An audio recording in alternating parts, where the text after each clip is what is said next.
دا شی ما په اول ځل ولیدل دا تاسو وایئ څه شی دي کیلې دي کیلې او په اور باندې ګرمې کړي دي دا وګورئ لاندې ورته انګار پروت دی دا چې دی ګرموي ښه دا ځینې د پوستکو سره دغه کړي دي ټکې زیړې زیړې اوښتې دي او دا ځینې بغیر د پوستکو نه دي سپینې دي خو هغه وګورئ پورې کړي دي باربیکیو کیلې دي باربیکیو او پوښتنه د کومه چې دا په څو دي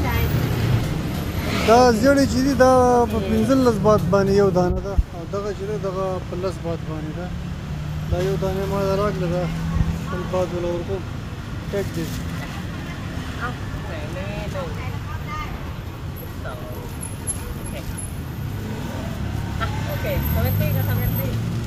ها ځوان لراله یو راکړله شل بات باندې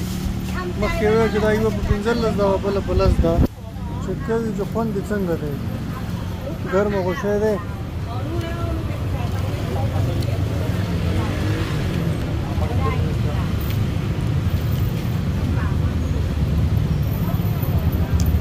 ولو زه نشنه غوندې وجیبه شان خوند دی نه پوهېږم پرې